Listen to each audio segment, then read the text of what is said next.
പിടയുന്നൊരെൻ്റെ ജീവനിൽ കിനാവു തന്ന കൺമണി നീയില്ലെങ്കിലെന്നിലെ പ്രകാശമേ നീ. അപ്പോൾ അതെ, ഈ ഒരു പാട്ടോട് കൂടി നമ്മുടെ വ്ളോഗ് ഇവിടെ തുടങ്ങുകയാണ്. അപ്പോൾ എല്ലാവർക്കും നമ്മുടെ പുതിയൊരു വീഡിയോയിലോട്ട് സ്വാഗതം. അപ്പോൾ നിങ്ങൾ വിചാരിക്കുന്നുണ്ട് ഈ പെണ്ണെന്താണ് ആരും പോലും ഇല്ലാത്ത ഹാളിൽ ഒറ്റയ്ക്കിരിക്കുന്നതെന്ന്. അങ്ങനെയൊന്നുമല്ലട്ടെ, ഇന്ന് നമ്മുടെ ആമിക്കുട്ടിയുടെ സ്കൂളിൽ ക്രിസ്മസ് സെലിബ്രേഷനാണ്. അങ്ങനെ അപ്പോൾ ഹോളിലാണ് പരിപാടി കേട്ടോ. അപ്പോഴേ 9:30 പിള്ളേരെ സ്കൂളിലോട്ട് ആക്കണമെന്ന് പറഞ്ഞിട്ടുണ്ടായിരുന്നു. അപ്പോൾ രാവിലെ ഡാൻസ് ആയതുകൊണ്ട് ഞാനൊന്ന് അവിടുത്തെ അവസ്ഥകളൊക്കെ ഒന്ന് മനസ്സിലാക്കാം, എത്ര മണിക്കാണ് പരിപാടികളൊക്കെ തുടങ്ങണമെന്ന് അറിയാൻ വേണ്ടിയിട്ട് ഞാനൊന്ന് ഒപ്പം വന്നതാണ് ആമിക്കുട്ടിയുടെ. അപ്പോൾ ചേട്ടൻ പുറത്തേക്ക് പോണ വഴി എന്നെ ആമിനെയും കൂടി സ്കൂളിലോട്ട് ആക്കി തന്നു. അങ്ങനെ ഞാൻ ആമിനെ സ്കൂളിലോട്ട് ആക്കിയപ്പോഴത്തേക്ക് മിസ്സിനോട് ഞാൻ ചോദിച്ചു എത്ര മണിക്ക് പരിപാടി തുടങ്ങണമെന്ന് ചോദിച്ചപ്പോൾ മിസ്സ് പറഞ്ഞ് 10 മണിക്ക് തുടങ്ങുമെന്ന് പറഞ്ഞു. അപ്പോൾ 9:30 ആയപ്പോഴത്തേക്ക് നമ്മൾ ക്ലാസ്സിലെത്തിയിട്ടാണ്. അപ്പോൾ പിന്നെ അരമണിക്കൂർ കൊണ്ട് ഞാൻ വീട്ടിൽ പോയിട്ട് പിന്നെയും വീണ്ടും തിരിച്ച് വരണമല്ലോ എന്ന് കരുതിയിട്ട് ഞാൻ അവിടെ തന്നെ നിന്ന്. ഞാൻ ആദ്യം ഹാളിലോട്ട് ചെല്ലുമ്പോഴത്തേക്കും അവിടെ ആരും ഉണ്ടായിരുന്നില്ല. അങ്ങനെ 2-3 പേരൊക്കെ ഉണ്ടായിരുന്നുള്ളൂ. പിന്നെ കുറച്ച് നേരം കഴിഞ്ഞപ്പോഴത്തേക്കും വെള്ളയും ചുവപ്പും കൊണ്ട് നിറഞ്ഞവിടെ കുറേ മാലാകുഞ്ഞുങ്ങളും കുറേ കുഞ്ഞു പപ്പാഞ്ഞികളും മാതാവും ഔസേപ്പും അങ്ങനെ അങ്ങനെ അങ്ങനെ നിരന്ന് കുറേ കുഞ്ഞുങ്ങളുണ്ടായിരുന്നു കേട്ടോ. കുഞ്ഞുങ്ങൾ പിന്നെ അവരുടെ അമ്മമാരൊക്കെ ഉണ്ടായിരുന്നു, ഞാൻ ഉൾപ്പെടെ ടീച്ചർമാരും എല്ലാവരും ഉണ്ടായിരുന്നു. പിന്നെ നമുക്ക് അതിഥിയായിട്ട് വന്നത് നമ്മുടെ മുണ്ടൻവേലത്തെ തന്നെ അഭിമാനമായ പാട്ടുകാരൻ വിപിൻ ചേട്ടനാണ് കേട്ടോ. കുറേ പാട്ടുകളൊക്കെ പാടിയിട്ടുണ്ട്, എല്ലാവർക്കും തന്നെ അറിയാം ദേ. അപ്പോൾ ആളങ്ങനെ വന്നപ്പോഴത്തേക്കുമാണ് പിന്നെ പരിപാടികളൊക്കെ തുടങ്ങിയത്. അപ്പോൾ കുറേ പരിപാടികളുണ്ടായിരുന്നു കേട്ടോ, കുറേ പരിപാടികളുണ്ടായിരുന്നു. എല്ലാം ഈ അവിടെ എന്ന് വെച്ചിട്ടുണ്ടെങ്കിലേ നമ്മുടെ സ്കൂളിൽ LKG തുടങ്ങി 4th സ്റ്റാൻഡേർഡ് വരെ ഉള്ളൂ. അതായത് LP സ്കൂളാണ്. അപ്പോൾ എല്ലാം കുഞ്ഞുങ്ങളാണ്, വലിയ പിള്ളേരായിട്ട് അങ്ങനെ അധികമൊന്നുമില്ല. അപ്പോൾ എല്ലാ ക്ലാസ്സിൽ നിന്നും എല്ലാവരെയും പങ്കെടുപ്പിച്ചുകൊണ്ട് പിള്ളേരെല്ലാവരെയും ഒരാളെ പോലും മാറ്റി നിർത്താണ്ട് എല്ലാ പിള്ളേരെയും ഉൾപ്പെടുത്തിക്കൊണ്ടാണ് അവിടെ എല്ലാ പരിപാടികളും നടത്താറ്. കാരണം ഒരു കുഞ്ഞുങ്ങളും അറിയില്ല എന്ന് പറഞ്ഞിട്ട് ഒന്നെങ്കിൽ ചിലപ്പോൾ ഡാൻസിന് ചേർക്കും, അല്ലെങ്കിൽ ചിലപ്പോൾ സ്കിറ്റിന് ചേർക്കും, എന്തെങ്കിലും ആയിട്ടൊക്കെ പിള്ളേരെ പങ്കെടുപ്പിക്കും കേട്ടോ. ആമിക്ക് പിന്നെ ഡാൻസ് എന്ന് പറഞ്ഞാൽ ഭയങ്കര ഇഷ്ടമാണ് കളിക്കാനായിട്ട്. അപ്പോൾ മിസ്സ് ആദ്യമേ തന്നെ വിളിച്ച് ചോദിച്ചിട്ടുണ്ടായിരുന്നു ഡാൻസിന് ചേർത്തോട്ടെ എന്ന് ചോദിച്ചപ്പോൾ ഞാൻ പേര് കൊടുത്തു. കാരണം ആമിക്കുട്ടിക്ക് ഡാൻസൊക്കെ കളിക്കാനായിട്ട് ഭയങ്കര ഇഷ്ടമാണ്. കഴിഞ്ഞ വർഷം ഉണ്ടായിട്ട്, കാരണം കഴിഞ്ഞ വർഷം കളിച്ചത് ഒരു മാലാഖയുടെ ഡാൻസായിരുന്നു. ഇപ്പോൾ ഈ കുർണികൾ കളിക്കുന്നില്ലേ, LP സ്കൂളിലെ പിള്ളേർ കളിക്കുന്ന ആ ഡാൻസായിരുന്നു കഴിഞ്ഞ വർഷം ആമിക്കുട്ടിയെ കളിച്ചത്. അപ്പോൾ ഈ പ്രാവശ്യം ക്രിസ്മസ് ട്രീയുടെ ഡാൻസ് ഉണ്ട്. അപ്പോൾ അതേ ആമിയുടെ തലയിൽ തൊപ്പിയൊക്കെ വെച്ചിരിപ്പുണ്ട്. ആമി കുറേ പ്രാവശ്യം ആ തൊപ്പി ഊരി എടുക്കണമായിരുന്നു കേട്ടോ. പിന്നെ അവസാനം അത് ഊരി കയ്യിലെടുത്തിട്ട് ഞാൻ പറഞ്ഞ് അവിടെ ടീച്ചർമാരൊക്കെ പറഞ്ഞ് സ്കൂളിൽ ഡാൻസിന് സ്റ്റേജിൽ കയറ്റണ സമയത്ത് പരിപാടിയുടെ തൊട്ട് മുമ്പ് ഇട്ട് കൊടുക്കാമെന്ന് പറഞ്ഞു. അങ്ങനെ അത് ഊരി കൈ പിടിച്ചിട്ട് പിന്നെ ഡാൻസിന് കയറ്റിയപ്പോഴത്തേക്കാണ് വെച്ച് കൊടുത്തത് കേട്ടോ. അപ്പോൾ അച്ഛൻ്റെ പാട്ടൊക്കെ ഉണ്ടായിരുന്നു കേട്ടോ. ഞാനതൊന്നും ഇതിൽ ഇപ്പോൾ ഇതിൽ കേൾപ്പിക്കാത്ത കാര്യം എന്ന് വെച്ചിട്ടുണ്ടെങ്കിൽ പാട്ട് നമ്മുടെ വിപിൻ ചേട്ടൻ പാടി, പിന്നെ അച്ഛൻ പാട്ട് പാടി. അപ്പോൾ നമുക്ക് കോപ്പിറൈറ്റ് വരും, അതുകൊണ്ടിട്ടാണ് ഞാൻ ആ പാട്ടൊന്നും നിങ്ങളെ കേൾപ്പിക്കാത്തത്. ഇപ്പോൾ ആമിക്കുട്ടിയുടെ ഡാൻസിൻ്റെ പോലും പാട്ട് നമുക്കിതിൽ ഇടാൻ പറ്റില്ല, കാരണം നമ്മൾ കഷ്ടപ്പെട്ട് റെക്കോർഡ് ചെയ്ത് എല്ലാം കഴിഞ്ഞ് ഇത് നമ്മൾ വീഡിയോ അപ്ലോഡ് ചെയ്ത് കഴിയുമ്പോഴത്തേക്കും ഒരു ചെക്കിങ് ഉണ്ടല്ലോ, ആ ചെക്കിങ് ഒക്കെ കഴിയുമ്പോഴത്തേക്കും മോണിറ്റൈസേഷൻ ഓഫായി കിടക്കും. അപ്പോൾ കാണിക്കും കോപ്പിറൈറ്റ് എന്ന്. അപ്പോൾ പിന്നെ വീണ്ടും രണ്ടാമത് എഡിറ്റ് ചെയ്യാൻ നടക്കണം. അപ്പോൾ അതുകൊണ്ട് ഞാൻ ഇതിൽ പാടിയ പാട്ടുകളൊക്കെ ഒന്നും ഞാൻ ഇതിലോട്ട് ഉൾപ്പെടുത്തിയിട്ടില്ല കേട്ടോ. പിന്നെ അച്ഛൻ കേക്ക് കട്ട് ചെയ്ത് കഴിഞ്ഞപ്പോഴത്തേക്കും എല്ലാ പിള്ളേർക്കും അമ്മമാർക്കും ഉൾപ്പെടെ എല്ലാവർക്കും ടീച്ചർമാർ കേക്കൊക്കെ കൊണ്ടുവന്ന് തരുന്നുണ്ടായിരുന്നു. അതിന് ശേഷമാണ് പിന്നെ ഡാൻസ് തുടങ്ങിയത്. അപ്പോൾ ദേ ആദ്യത്തെ ഡാൻസ് ഇതായിരുന്നു കേട്ടോ, ഈ കുഞ്ഞു മാലാകുഞ്ഞുങ്ങളെ ഡാൻസായിരുന്നേ. LKG പിള്ളേരാണ് കേട്ടോ ഇത്. അപ്പോൾ കഴിഞ്ഞ വർഷം ആമിയൊക്കെ ആയിരുന്നു ഈ ഡാൻസ് കളിച്ചിരുന്നത്. അപ്പോൾ ഈ പ്രാവശ്യം ആമിയൊക്കെ ക്രിസ്മസ് ട്രീ. അപ്പോൾ ദേ ആമിനെയൊക്കെ ഡാൻസിന് കയറ്റിയിട്ടുണ്ട്. ആമി ബാക്കിലാണ് കേട്ടോ നിൽക്കണത്. നിങ്ങൾക്ക് ശ്രദ്ധിച്ച് നോക്കിയത് ഇവിടെ നിന്ന് 3ാമത് നിൽക്കുന്നതായിരുന്നു കേട്ടോ ആമി. ശ്രദ്ധിച്ച് നോക്കിയാൽ അറിയാൻ പറ്റും. അപ്പോൾ ഞാൻ ഈ പാട്ട് കേൾപ്പിക്കാൻ പറ്റാത്തത് എനിക്കൊരു വിഷമമുണ്ട് കേട്ടോ. പക്ഷേ ഇത് ഇങ്ങനെയൊക്കെയാണ് സംഭവങ്ങൾ, അതാണ് ഞാൻ ആ പാട്ടിടാത്തത് കേട്ടോ. ഒരു ഇംഗ്ലീഷ് സോങ് ആയിരുന്നേ. ആമി പിന്നെ ഡാൻസൊക്കെ കളിച്ചോളൂ കേട്ടോ, ഭയങ്കര ഇഷ്ടമാണ് ഡാൻസൊക്കെ കളിക്കുന്നത്. ഇപ്പോൾ ഇവിടെ തന്നെയാണെങ്കിലും പാട്ടൊക്കെ വെച്ച് കഴിഞ്ഞിട്ടുണ്ടെങ്കിൽ ആൾ അവിടെ കിടന്ന് കളിച്ചോളും. ഇപ്പോൾ ഇവിടെ ഞാൻ സൂര്യ മ്യൂസിക്കൊക്കെ വെക്കും. അപ്പോൾ അതിൽ പാട്ട് വരുമ്പോഴത്തേക്കും അത് നോക്കി കളിക്കാൻ പറ്റണ പോലെ കളിക്കും. ചിലപ്പോൾ പൊട്ടത്തെറ്റൊക്കെ ആയിരിക്കും, എന്നാലും കളിക്കും കേട്ടോ. ആളെക്കൊണ്ട് പറ്റുന്ന രീതിയിലൊക്കെ ആൾ കളിക്കും കേട്ടോ. എല്ലാത്തിലും ഇങ്ങനെ പങ്കെടുക്കണമെന്നുള്ള എല്ലാ പരിപാടിക്കും ഇങ്ങനെ എന്താ പറയണ, എല്ലാ പരിപാടിക്കും ഇങ്ങനെ പങ്കെടുക്കാനായിട്ടൊക്കെ ഭയങ്കര ഇഷ്ടമാണ് കേട്ടോ. പക്ഷേ അതിന് നേരെ തിരിച്ചാണ് ആലുവിന് എല്ലാത്തിനും ഭയങ്കര നാണമാണ്. എല്ലാത്തിനും ഞാൻ പറയും, ക്ലാസ്സിൽ നിന്ന് വരുമ്പോഴത്തേക്കും എന്തെങ്കിലും പരിപാടികളൊക്കെ ഉള്ളപ്പോൾ ഞാൻ ഇങ്ങനെ പറയും വന്നിട്ട് ഇന്ന പരിപാടികളുണ്ട് ഇന്ന ദിവസം. അപ്പോൾ ഞാൻ പറയും എന്തെങ്കിലും ഒന്ന് ചേരാൻ പറഞ്ഞിട്ടുണ്ടെങ്കിൽ എല്ലാത്തിനും ഭയങ്കര നാണമാണ്. അങ്ങനെ അതേ പിള്ളേർ ഡാൻസ് എല്ലാം കഴിഞ്ഞപ്പോഴത്തേക്കും മിസ്സ് എല്ലാവരുടെയും ഗ്രൂപ്പ് ഫോട്ടോ എടുക്കാൻ വേണ്ടിയിട്ട് ഞാൻ സ്റ്റെപ്പ് മേലെ കൊണ്ടുവന്ന് നിരത്തിയിട്ടാണ് ഉരുണികളെയൊക്കെ ഇതുങ്ങളെയൊക്കെ മേയിച്ചെടുക്കാനേ എൻ്റെ ദൈവം ഞാൻ ഓർത്തിട്ട് മിസ്സുമാരെ സമ്മതിക്കണം ഇതുങ്ങളെയൊക്കെ ഒന്ന് മര്യാദയ്ക്ക് ഇരുത്താനും പിടിക്കാനൊക്കെ. അത് കഴിഞ്ഞത് പരിപാടികളൊക്കെ കഴിഞ്ഞപ്പോഴത്തേക്കും ഈ കുഞ്ഞുങ്ങൾക്കൊക്കെ ചോറ് കൊടുക്കാൻ വേണ്ടിയിട്ട് അവിടെ നിന്ന് ഞങ്ങൾ മോളിൽ നിന്ന് നമ്മുടെ ഹോളിൻ്റെ രണ്ടാമത്തെ നിലയിലാണെന്നിട്ട് ഇവരുടെ പരിപാടി. അങ്ങനെ പിള്ളേരൊക്കെ കൊണ്ടുവന്ന് തിരിച്ച് വീണ്ടും സ്കൂളിൽ കൊണ്ടുവന്ന് ഇരുത്തിയിട്ട് ഭക്ഷണമൊക്കെ കൊടുത്ത ശേഷം പിന്നെ നമ്മൾ വീണ്ടും തിരിച്ച് വീട്ടിലോട്ട് പോകുന്നുണ്ട്. അപ്പോൾ ഞാൻ പറഞ്ഞില്ലേ 2 വീലർ ഞാൻ എടുത്തിട്ടുണ്ടായിരുന്നില്ല. 2 വീലറായിട്ട് ചേട്ടൻ അവിടെ വെച്ചിട്ട് വേറെ വണ്ടിക്കാണ് നമ്മളിങ്ങോട്ട് ആക്കി തന്നത്. 2 വീലർ വരെ നമ്മൾ റോഡ് വരെ വന്നെങ്കിലും വേറെ വണ്ടിക്കാണ് വീട്ടിലോട്ട് വന്നത്. അപ്പോൾ തിരിച്ച് ഓട്ടോയ്ക്ക് പോകുന്നു കേട്ടോ. പോന്നു കഴിഞ്ഞിട്ട് വീട്ടിൽ വന്നിട്ട് ഞാൻ ഒരൊറ്റ കിടപ്പ് അങ്ങോട്ട് കിടന്ന് ഞാനും ആമിയും കിടന്ന് ഉറങ്ങി കളഞ്ഞേട്ടാ. അതിനുശേഷം പിന്നെ ചായ പിടിക്കാൻ വേണ്ടിയിട്ട് നേരം ആയപ്പോഴത്തേക്കാണ് എഴുന്നേറ്റത്. എനിക്ക് എന്താണെന്നറിയില്ല, ഇപ്പോൾ എവിടെയെങ്കിലും പോയിട്ട് വന്ന അപ്പം തലവേദനയും എന്തോ ക്ഷീണം പോലെയാണ്. അങ്ങനെ വന്ന് ഇച്ചിരി നേരം കിടന്ന് ഉറങ്ങി ആ കട്ടൻ ചായ അങ്ങോട്ട് കുടിച്ചപ്പോൾ സ്വസ്ഥതയായി. രാവിലെ 9:30 പോയതാണ് കേട്ടോ. 9:30 ആമിക്ക് ക്ലാസ്സിൽ ചെല്ലണമെന്ന് പറഞ്ഞു. 9:30 പോയിട്ട് ഞാനിങ്ങോട്ട് പോരാന്നാണ് കരുതിയത്.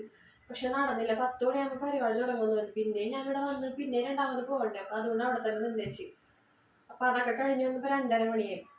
അപ്പം ഇനി 2:30 മണിയാകുമ്പോൾ വന്നിട്ട് പിന്നെ ഞാൻ ഭക്ഷണം കഴിച്ചാൽ ആമിയെ അവിടെ നിന്ന് തന്നെ ചോറ് കഴിച്ചവർക്ക് അവിടെ ഫുഡൊക്കെ ഉണ്ടായിരുന്നു. ഞാൻ ഇവിടെ വന്നിട്ട് നമ്മൾ രാവിലെ ഇന്നലത്തെ ചോറുണ്ടായിരുന്നു. അപ്പോൾ അതൊക്കെ തിളപ്പിച്ചൂറ്റി വെച്ചിട്ടുണ്ടായിരുന്നു. മീൻ കറി ചൂടാക്കി വെച്ചിട്ടുണ്ടായിരുന്നു. രാവിലത്തേക്ക് പുട്ടും കടലയൊക്കെ ഉണ്ടാക്കിയിട്ടുണ്ടായിരുന്നു. അപ്പോൾ അതൊക്കെ കഴിച്ചിട്ടാണ് പോയത്. ഉച്ചക്കത്തൊക്കെ ചോറും ഞാൻ പറഞ്ഞു തലേ ദിവസത്തെ മീൻ കറിയും ഉണ്ടായിരുന്നു. അപ്പം ഞാൻ വന്നിട്ട് അത് കഴിച്ച്. ചേട്ടന് വണ്ടി ഒന്ന് വർഷോപ്പിൽ കയറ്റാൻ വേണ്ടി പോയിച്ച്. അപ്പോൾ പുറത്തുനിന്നാണ് കഴിച്ചത്. പിന്നെ അപ്പനെ ഞാനും ഇവിടെ നിന്ന് കഴിച്ച്. ആലും ഇല്ല. ആലും ആൻ്റെ വീട്ടിൽ ഞാൻ നിർത്തിയിട്ടാണ് പോയത്. അയാൾക്ക് വരാൻ കഴിയൂല. ഞാൻ പറഞ്ഞു ഇവിടെ വാമിയുടെ ഡാൻസ് ആണെന്നുള്ളപ്പോൾ വന്നില്ല. അവിടെ ഇന്ദു ചിത്രയുടെ കൂടെ നിന്നോളാന്ന് പറഞ്ഞു. അപ്പം അങ്ങോട്ട് ആക്കിയിട്ടുണ്ട്. അതിന് പോയി വിളിക്കണം. അപ്പം വൈകുന്നേരത്തൊക്കെ നമുക്ക് ചോറ് വെക്കണം. അപ്പം അത് വെക്കാന്ന് കരുതി. കട്ടൻ ചായ കുടിച്ചപ്പോഴാണ് ഒരാശ്വാസം. എനിക്കിപ്പോൾ യാത്ര പോയിട്ട് വന്നാലാ യാത്രയൊന്നും ഇല്ലട്ട് ഇത് അന്ന് എന്താണെന്ന് അറിയാൻ പാടില്ല. പുറത്ത് പോയി കഴിഞ്ഞാൽ പിന്നെ എനിക്ക് കുറേ നേരം കഴിഞ്ഞിട്ടൊക്കെ വന്നെങ്കിൽ തലവേദന ഭയങ്കര തലവേദനയുണ്ട്. വന്ന പാടതിനെ ഞാനും അമ്മയും കൂടി കിടന്ന് ഉറങ്ങി എഴുന്നേറ്റപ്പോഴത്തേക്കും ചേട്ടൻ വന്നപ്പം ചായ കുടിക്കാനുള്ള കടിയും വിട്ടു വന്നു. വേഗം തന്നെ കട്ടൻ ചായ ഇട്ട് കുടിച്ചപ്പോൾ ഒരാശ്വാസം. ഈ ചോറ് നമുക്ക് വെക്കണം. പിന്നെ ഞാൻ ഇന്നലെ അപ്പം വൈകുന്നേരം ഞണ്ട് കൊണ്ടുവന്നിട്ടേ അപ്പാടെ ഫ്രിഡ്ജിനകത്തോട്ട് കയറ്റി തൊണ്ടോട് കൂടി വെച്ചിട്ട് നമ്മൾ ഞണ്ട് അങ്ങനെ നമ്മൾ ഫ്രിഡ്ജിൽ വെക്കൂലല്ലോ. അപ്പം ഞാനതൊന്ന് ഇത്തിരി പതിയെ ഒന്ന് വേവിച്ചിട്ട് 2-3-4 തള വെച്ചപ്പോഴത്തേക്ക് ഞാനതവിടെ ഓഫാക്കിയിട്ട് അപ്പം അത് പുറത്തെടുത്ത് വെച്ചിട്ടുണ്ട്. ഐസ് പോയി കഴിയുമ്പോൾ നമുക്കത് കറി വയ്ക്കാം. പിന്നെ കൂർക്ക താളിക്കാൻ ഓർത്തിട്ടുണ്ട്. ചെമ്മീനുണ്ട്. ചെമ്മീൻ ഇന്നലെ കൊണ്ടുവന്നിട്ട് കിള്ളി വെച്ചിട്ടുണ്ടായിരുന്നു. അപ്പം അതും വയ്ക്കാം. അങ്ങനെയൊക്കെയാണ് കാര്യങ്ങൾ.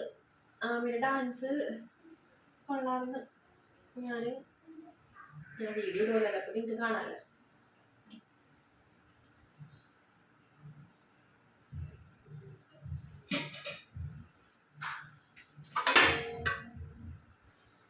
എന്നാലേ അരി എടുക്കട്ടെ കേട്ടാ.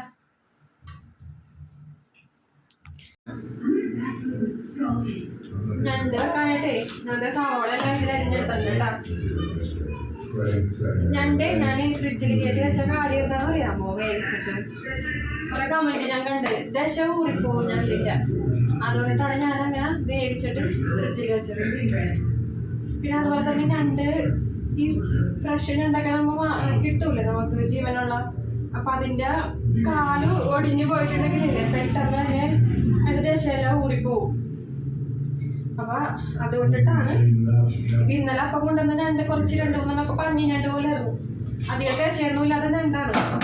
അതെ ഞണ്ടാണെന്നും പറഞ്ഞ് കൂട്ടാം കുറച്ച് ഗ്രേവി കിട്ടും. അപ്പം നമുക്കേ അപ്പം അതുകൊണ്ടിട്ടാണ് ഞാൻ വേവിച്ചിട്ട് ഫ്രിഡ്ജിലോട്ട് വെച്ചത്. പച്ചയോട് കൂടി വെക്കാനുള്ള കാര്യം അതാണ്. ഞാനിപ്പോൾ സംസാരിച്ചപ്പോഴേ ബാക്ക്ഗ്രൗണ്ടിൽ നല്ല സൗണ്ട് ഉണ്ടാകുന്നില്ല. അത് അവിടെ TV അപ്പുറത്ത് വെച്ചേക്കണേ. എന്താ ചേട്ടനൊക്കെ ഇരുന്ന് TV കാണണം. ആ സൗണ്ടാണ് ആ കേൾക്കണത്. അപ്പോഴേ ഞാൻ കറിച്ചട്ടി ഞണ്ട് വയ്ക്കാനായിട്ട് ചട്ടി അടുപ്പത്ത് വെച്ച് ചട്ടി ഭയങ്കരമായിട്ട് അങ്ങോട്ട് ചൂടായി പോയിട്ട് പുക വന്നു പോയി. അപ്പോൾ ഞാൻ വെളിച്ചെണ്ണ ഒഴിച്ചിട്ടും തീ അങ്ങോട്ട് ഓഫാക്കി. അതിനുശേഷം ആ പുക പോയി കഴിഞ്ഞിട്ട് ഓണാക്കാമെന്ന് കരുതി. അപ്പോൾ ആ ചൂടായ വെളിച്ചെണ്ണയിലോട്ട് സവോള ഇട്ട് കൊടുത്തിട്ടുണ്ട്. സവോള, ഇഞ്ചി, പച്ചമുളക്, കറിവേപ്പിലൊക്കെ ഇട്ട് നമുക്ക് വഴറ്റിയെടുക്കാം. ഞാൻ ഈ ഞണ്ട് കറി വയ്ക്കുമ്പോഴത്തേക്കും പുളിയൊന്നും ചേർക്കാറില്ല കേട്ടോ. ഞങ്ങൾ തക്കാളിയും ചേർക്കൂല, പിന്നെ കുടംപുളിയും ചേർക്കൂല, പുളി ഒന്നും ചേർക്കാറില്ല കേട്ടോ. പുളി ഒന്നും ചേർക്കാണ്ടാണ് നമ്മൾ ഞണ്ട് വയ്ക്കണത്. സവോളയൊക്കെ നല്ലതുപോലെ വാടി വന്നതിലോട്ടേ പൊടികൾ ചേർത്ത് കൊടുത്തിട്ടുണ്ട്. മഞ്ഞൾ പൊടി, മുളക് പൊടി, കുരുമുളക് പൊടിയാണ് ഇതിൽ ഇത്തിരി കൂടുതലിടുന്നത് ഞാൻ ഞണ്ട് കറിക്ക്. അപ്പം നമ്മൾ വേവിച്ചപ്പോഴത്തേക്ക് ഒരു ഇത്തിരി ഇട്ടിട്ടുണ്ട്. അപ്പോൾ അതനുസരിച്ച് ഇതിലോട്ട് ചേർത്താൽ മതി. പിന്നെ കുരുമുളക് നമ്മൾ വേവിച്ചപ്പോൾ ഇട്ടില്ല കേട്ടോ. അപ്പോൾ കുരുമുളക് കൂടി ഞാൻ ഇതിനകത്തോട്ട് ഇച്ചിരി കൂടുതൽ ഇട്ടിട്ടുണ്ട്. അപ്പോൾ അത് മൂത്ത് വന്നപ്പോഴത്തേക്കും നമ്മൾ ആ വേവിച്ച് വെച്ച ഞണ്ടും അതിൻ്റെ ഒരു ഇത്തിരി വെള്ളമൊക്കെ കൂടെ അതിൻ്റെ അകത്തോട്ട് ഒഴിക്കുന്നുണ്ട് കേട്ടോ. ഇനി അതവിടെ കിടന്നപ്പോൾ ഞാൻ ഒരുപാട് വേവിച്ചിട്ടില്ല കേട്ടോ. ഒരു 5-8 തിളച്ചപ്പോഴത്തേക്കും ഞാനത് അങ്ങോട്ട് തീ ഓഫാക്കി ഇട്ടിട്ട് ആവി പോയി കഴിഞ്ഞ് ചൂടെല്ലാം ആറിക്കഴിഞ്ഞപ്പോഴത്തേക്കും ഫ്രിഡ്ജിലോട്ട് വെച്ച്. ഇപ്പം നമ്മളെടുത്ത് വയ്ക്കാൻ വേണ്ടി ഞാനെടുത്ത് ഐസൊക്കെ പോകാനായിട്ട് പുറത്തേക്ക് വെച്ചതാണ്. അപ്പോൾ അതുകൊണ്ട് ഒരുപാടൊന്നും വേവിച്ചിട്ടില്ല. അപ്പോൾ ആ ഗ്രേവി കിടന്ന് അതവിടെ കിടന്ന് നല്ലതുപോലെ വേവട്ടെ. ആ നേരം കൊണ്ടേ നമുക്ക് കൂർക്ക ഒന്ന് തല്ലി എടുക്കാം. കൂർക്കയും ചെമ്മീനും കൂടെ വെക്കാമെന്ന് കരുതിയിരിക്കണം. അപ്പോൾ ചെമ്മീൻ എടുത്ത് ഞാൻ പുറത്ത് വെച്ചിട്ടുണ്ട്. ഈ കൂർക്ക ഒന്ന് നന്നാക്കി എടുക്കണം. അപ്പോൾ അതിന് വേണ്ടിയിട്ട് ഞാൻ തുണിയിൽ കെട്ടിയിട്ട് പുറത്തൊന്ന് അടിക്കാൻ വേണ്ടി വന്നതാണ് ഉണ്ടാക്കുക. നല്ലതുപോലെ ഒന്ന് അടിച്ചെടുക്കുമ്പോഴത്തേക്കും അതിൻ്റെ 1/4 ഭാഗം തൊലിയും പോയിട്ടുണ്ടാകും. പിന്നെ ഒന്ന് കത്തി കൊണ്ട് ചീവി എടുത്താൽ മതി. ഈ കൂർക്ക ചീവലൊക്കെ എനിക്കൊരു ഇച്ചിരി മടിയുള്ള കാര്യമാണ് കേട്ടോ. മീൻ എന്തോരം കൊണ്ടുവന്നാലും ഞാൻ വെട്ടും. പക്ഷേ ഈ കൂർക്കയൊക്കെ ചീവി എടുക്കാൻ തന്നെ എനിക്ക് കഴിക്കാനായിട്ട് ഭയങ്കര ഇഷ്ടമുണ്ടാ. എനിക്ക് ഭയങ്കര ഇഷ്ടം എന്ന് പറഞ്ഞാൽ ഭയങ്കര ഇഷ്ടമാണ് കൂർക്ക. പക്ഷേ ചീവി എടുക്കാൻ എനിക്ക് ഇത്തിരി മടിയാണ്. പിന്നെ ചെമ്മീനുള്ളത് കൊണ്ടിട്ട് കഷ്ടപ്പെട്ടാണെങ്കിലും ചീവി എടുക്കാമെന്ന് കരുതി. അങ്ങനെ അതേ കൂർക്കയെല്ലാം നല്ലതുപോലെ കഴുകി വൃത്തിയാക്കി അരിഞ്ഞെടുത്തിട്ടുണ്ട്. എൻ്റെ കൈയുടെ കോല നോക്കിക്കണ്ടേ, കരി നിറമായിട്ടാ. അതിൻ്റെ നാരങ്ങയുടെ തൊണ്ട് വല്ലതും വെച്ചിട്ട് കളയണം. ഇങ്ങനെ ഉരയ്ക്കുമ്പോഴത്തേക്ക് അത് പോകും. അപ്പോൾ അതേ കൂർക്കയും ചെമ്മീനും കൂടെ ഒരു ഉപ്പും മഞ്ഞൾ പൊടിയിട്ട് വേവിക്കാനായിട്ട് വെച്ചിട്ടുണ്ട് കേട്ടോ. എന്നിട്ട് വേവിച്ചിട്ട് നമുക്കത് താളിച്ചെടുക്കാം. അങ്ങനെ കൂർക്കയെല്ലാം വെന്ത് കഴിഞ്ഞപ്പോഴത്തേക്കും അതേ ചട്ടിയിൽ തന്നെ ഉണ്ട്. അപ്പോൾ ഞാൻ ആ ചട്ടി കഴുകിയൊന്നുമില്ല. ആ കൂർക്ക ചെമ്മീനും കൂടെ വേറൊരു പാത്രത്തിലോട്ട് പകർത്തിയിട്ട് അതേ ചട്ടി അടപ്പത്തേക്ക് വെച്ചിട്ട് അതാണ് ആ കളർ അങ്ങനെ ഒരു വേറൊരു കളറ് ചട്ടിയിൽ പിടിച്ചേക്കണത്. അത് വെളിച്ചെണ്ണ ഒഴിച്ച് കടുക് പൊട്ടിച്ച് ഉള്ളിയും കറിവേപ്പിലയും ഒരു പച്ചമുളകും അരിഞ്ഞിട്ടുണ്ട്. അത് നല്ലതുപോലെ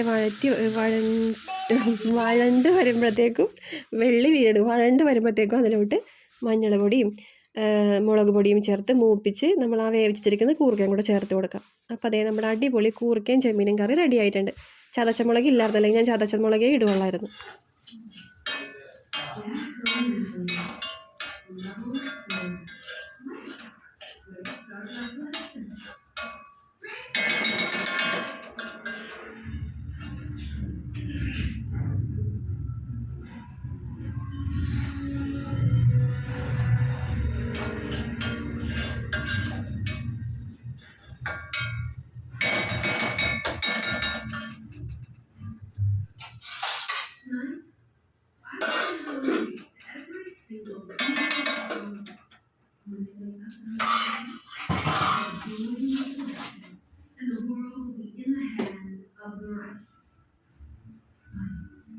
അങ്ങനെ ചോറും കറിയൊക്കെ വെന്ത ശേഷം ജനലൊക്കെ എല്ലാം അടച്ച് വാതിലൊക്കെ പൂട്ടി ലൈറ്റൊക്കെ ഓഫാക്കി അടുക്കളയിൽ നിന്ന് വിട പറഞ്ഞ് ഇപ്പുറത്തേക്ക് പോകുന്നുണ്ട്. അപ്പോൾ നമ്മൾ കുര്യച്ചൻ്റെ അവിടെ പോകാൻ വേണ്ടി പോണേട്ടാ. അങ്ങനെ ഞാൻ പോയി റെഡിയായി ആമിനെയും റെഡിയാക്കി ഞങ്ങളതേ ഇറങ്ങണേണേ. പിന്നെ നമുക്ക് വരുന്ന വഴി ആലുക്കുട്ടിനെ അവിടെ നിന്ന് വിളിച്ചുകൊണ്ട് വരാനുണ്ട്.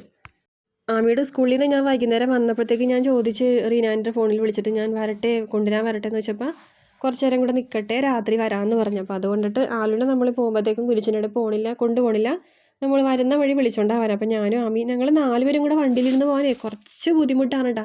അതുപോലെ നമ്മൾ ആ പാലാസ് റോഡിൻ്റെ ഉള്ളിലോട്ട് അങ്ങോട്ട് മട്ടാഞ്ചാലോട്ട് പോകുമ്പോഴേ അവിടെ നല്ല തിരക്കായിരിക്കുള്ളൂ. എന്നാൽ ഇന്ന് വെള്ളിയാഴ്ച ദിവസം ആയതുകൊണ്ടിട്ടേ ഭയങ്കര തിരക്കായിരിക്കും. അപ്പോൾ അത് ഞങ്ങൾ 3 പേര് മാത്രം ഉണ്ടാ പോണത്.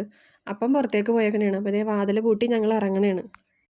ഇപ്പോൾ കുറേ നാളായിട്ട് ആ കുരിയച്ചൻ്റെ നടയിൽ പോയിട്ട്, പണ്ട് നമ്മൾ എല്ലാ വെള്ളിയാഴ്ച എന്ന കണക്ക് പോകുമായിരുന്നു. ഇപ്പോൾ കുറേ നാളായിട്ട് പോകാറില്ല. കുറേ നാൾക്ക് ശേഷം ഉണ്ട് അപ്പോൾ ഇന്നിപ്പോൾ പോണത്.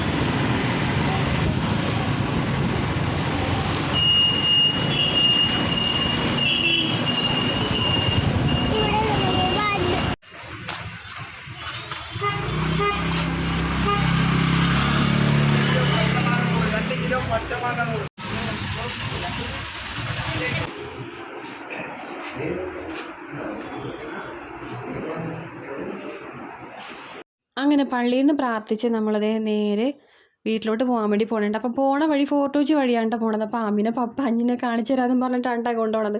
പക്ഷേ പപ്പാഞ്ഞൊന്നും അവിടെ ഉണ്ടാവില്ല കേട്ടോ. 29, 30 ആ ഡേറ്റിലേക്കാണ് പപ്പാഞ്ഞിയുടെ പണി മൊത്തത്തിൽ തീരുള്ളൂ. നമ്മൾ കഴിഞ്ഞ വർഷം ഞങ്ങൾ പള്ളിയിൽ പെരുന്നാളും കൂടി വെച്ച് നേരെ ഇവിടെ വന്ന് വീട്ടിൽ വന്ന് പിള്ളേർ ഉറങ്ങിയ ശേഷം കേട്ടോ ഞാനും ചേട്ടനും കൂടി രാത്രി പോയത്. കാരണം അത്രയും തിരക്കായിരിക്കുള്ളൂ. പിന്നെ പിറ്റേ ദിവസം പകലൊന്നും നമുക്ക് ആ ഭാഗത്തായിട്ട് പോകാനേ പറ്റൂല. 2 വീലറൊക്കെ നമുക്ക് അടുപ്പിക്കാൻ പറ്റില്ല. പക്ഷേ ഞങ്ങൾ രാത്രി ആയപ്പോഴത്തേക്കും ചേട്ടൻ കൊണ്ടുപോയിട്ടോ. പക്ഷേ നമ്മൾ ഇവിടെ നിന്ന് നടക്കണം നടപ്പ് അവിടത്തോളം നടക്കണം. കാരണം ഞങ്ങൾ കൊച്ചിക്കാരെക്കാട്ടും കൂടുതൽ എനിക്ക് തോന്നുന്നു പുറത്തുള്ള ആൾക്കാരെ അവിടെ വന്ന് കാണാൻ വേണ്ടി വരുന്നതെന്ന് തോന്നുന്നു. അപ്പോൾ ഈ കോടി കുത്തിയേക്കണത് കണ്ടില്ലേ, ഈ വഴികളിലൊക്കെ കൂടി കാർണിവൽ പോകും കേട്ടോ. അറിയാത്തവർക്ക് വേണ്ടി പറഞ്ഞതാണ്. അങ്ങനെ നമ്മളതേ നേരെ നമ്മുടെ ആൻ്റെ വീട്ടിലോട്ട് പോകുന്നുണ്ട്. അപ്പോൾ ആലുവിനെ വിളിക്കണ്ടേ, ആലുവിനെ വിളിച്ചിട്ട് വേണം നമുക്ക് വീട്ടിലോട്ട് പോകാനായിട്ട്. അങ്ങനെ അവിടെ ചെന്ന് കഴിഞ്ഞ് ഞാൻ പറഞ്ഞില്ല ആ നൈറ്റി അമ്മക്ക് കൊടുക്കണം. ആ നൈറ്റിയുടെ ഫ്രണ്ട് വശത്ത് ഇങ്ങനെ ഫ്രില്ലുള്ള നൈറ്റിയാണ്. ആ നൈറ്റി ഞാൻ ഇങ്ങനെ ഉടുക്കൂല, ചുരുക്കമുള്ള നൈറ്റിയാണ്, ഫ്രില്ലല്ല ചുരുക്കമുള്ളത്. അപ്പോൾ അങ്ങനത്തെ നൈറ്റി ഞാൻ ഉടുക്കൂല. അപ്പോൾ അത് ഞാൻ ലിസി അമ്മക്ക് കൊടുത്ത്. അമ്മക്ക് എന്തായാലും ഞാനൊരു നൈറ്റി ക്രിസ്മസിന് ഓണത്തിനൊക്കെ വാങ്ങി കൊടുക്കാറുണ്ട്. അപ്പോൾ അത് അങ്ങോട്ട് കൊടുത്ത്. ഞാൻ ഇവിടെ വെറുതെ വെച്ചിട്ട് കാര്യമില്ലല്ലോ, ഞാനത് ഉടുക്കൂല. അപ്പോൾ ആൻറ്റി ആമിക്കുട്ടീനോട് ഡാൻസിൻ്റെ കാര്യത്തെപ്പറ്റിയൊക്കെ ചോദിക്കാനായിട്ട് അങ്ങനെ അവിടെ നിന്ന് കുറച്ച് നേരം സംസാരിച്ച് ഞങ്ങളത് ഇറങ്ങണേണ്. അപ്പം അപ്പൻ്റെ അനിയനും എല്ലാവരും വന്ന് അങ്ങനെ അവിടെ നിന്ന് ടാറ്റയും പറഞ്ഞ് ഗുഡ് നൈറ്റൊക്കെ പറഞ്ഞ് നമ്മൾ നമ്മുടെ വീട്ടിലോട്ട് പോകണേണ്. അപ്പോൾ നമുക്ക് അടുത്ത വീഡിയോയിൽ കാണാം. Tata, good night.